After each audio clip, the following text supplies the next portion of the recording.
Welcome और welcome back to my YouTube channel. तो कैसे हैं आप सब? आई होप आप बहुत अच्छे होंगे। मैं भी ठीक हूँ। पूरी पॉजिटिविटी के साथ और खुशियों को साथ लेके, पूरे परिवार को साथ लेके, मन में पॉजिटिविटी रख के आप अपने एग्ज़ाम की तैयारी में लगे होंगे।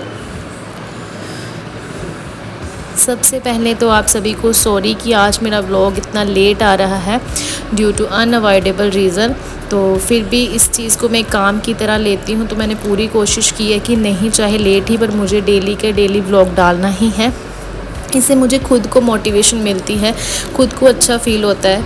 इसकी वजह से कई बार मुझे ऐसा लगता है कि मैंने शूट करना होता है, इसलिए मैं पढ़ती हूँ कि हाँ, कभी कभी होता है ना कि आज नहीं पढ़ना है, तो एकदम से मन में स्ट्राइक करता है कि मेरे को तो ब्लॉग भी बनाना है, तो मेरे को तो पढ़ना है तो टाइमर लगा के पढ़ना मुझे बहुत अच्छा लगता है।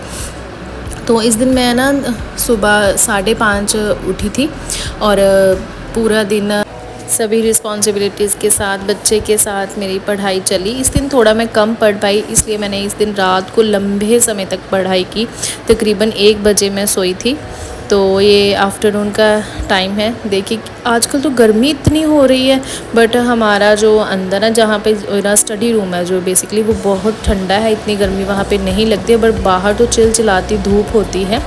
रात का खाना वाना बनाने के बाद, सभी को खिलाने के बाद, खुद खाने के बाद, बच्चों को 10 बजे तक मैंने सुला दिया था और 10 बजे मैं इनके पास से उठ के पढ़ने के लिए चली गई। काफ़ी अंधेरा हो रहा था बाहर, सभी जन सो चुके हैं यहाँ पे, तो इस वक्त मैं शांति से बैठ के पढ़ाई करूँगी।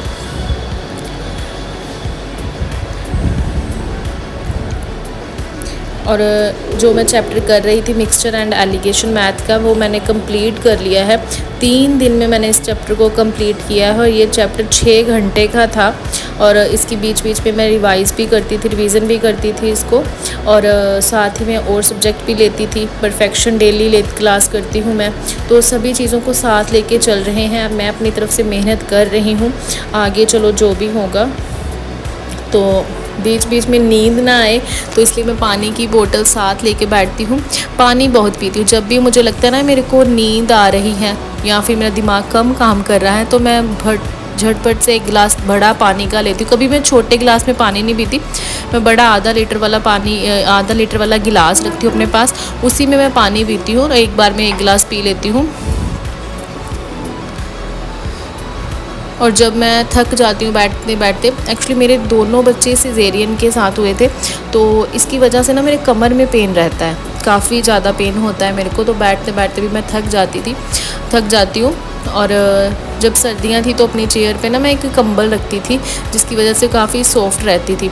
तो वह चेयर तो वैसे अच्छी है, बट एकदम स्ट्रेट चेयर है, जो एक पीछे बैक वाली होती है ना, वो वाली नहीं है। इसकी बैक है बट हार्ड वाली बैक है, नीचे गद्दी है इसके। मुझे ऐसे लगता है कि जो पीछे से स्ट्रेट होती है ना, मेरी कमर के लिए ठीक है। जब मैं आगे झुक के पढ़ती हूँ, थक जाती हूँ, तो पीछे मैं बैक लगा लेती हूँ, तो कमर को काफ़ी आराम मिलता है। तो जब मैं लंबे समय तक सिटिंग करती हूँ तो मैं थक जाती हूँ, तो फिर मैं थोड़ा इसके बीच में उठ के 5 मिनट टहली भी थी। तो रात थी, बाहर कहाँ जाना था, बाहर मुझे भी डर लगता है अंधेरे में, क्योंकि सभी सो रहे थे। डर ऐसे लगता है, चोरों को तो नहीं लगता, पर कई बार होता है ना मन के भूत ख्याल कि हाँ वहाँ पे लगता है कुछ है, कोई और खड़ा है, ये आवाज़ कहाँ से आई है, ऐसी चीज़ों से मुझे बड़ा डर लगता है कभी कभी। तो मन के अपने आप, जैसे अभी मैं अंदर बैठ के पढ़ाई कर रही थी ना, तो एक्चुअली जिस रूम में मैं पढ़ाई कर रही हूँ, इसके बाहर, मतलब बाहर बरामदे की तरफ इसकी विंडो है, तो पूरा रात का दिखता है। मतलब ऐसे सोच आती है कि खिड़की के पास कोई खड़ा तो नहीं है, तो कुछ भी आवाज़ आए तो मुझे लग रहा है मेरी खिड़की के पास कोई खड़ा है टाइम भी भूतों वाला हो रहा है। तो ऐसे बेफालतू के ख्याल मन में आते रहते हैं। तो कभी डर जा, फिर मैंने बैठ के नहीं कोई नहीं है ऐसे, फिर मैंने अपने बेडरूम की तरफ देखना है कि हाँ उठ के जाना, बच्चे सो रहे हैं, हस्बैंड सो रहे हैं, नहीं अगर कुछ होगा तो मैं ज़ोर से चिल्लाऊंगी और ये मेरे पास आ जाएंगे। तो ऐसे करते करते मैंने पूरी पढ़ाई की 12:40 तक। उसके बाद अपना जो भी था सबको बाइंड अप किया, मॉक को एनालाइज़ किया, बस ऐसे करते कराते 1 बज गया। तो ये था मेरा पूरा आज के दिन का स्टडी, जिसमें मैंने 5 सवा 5 घंटे की पूरी अपनी स्टडी कंप्लीट की। और अभी मैं वॉइस ओवर कर रही हूँ तो बेटा मेरे पास आ गया। अभी तक ही ना ये अच्छी तरह से बोलता नहीं है, तो इशारों में सभी बातें समझाता है। तो मेरे पास खड़ा होके मम्मा मम्मा करके जंप कर रहा है, वो कुछ कहने की, मुझे कुछ समझाने की कोशिश कर रहा है कि अभी उठो आप। मैं अभी पढ़ रही थी अपना जीके करंट अफेयर करने लगी थी, तो अभी बैठे को 5 मिनट ही हुए, मैं वॉइस ओवर ही कर रही थी कि ये आ गया।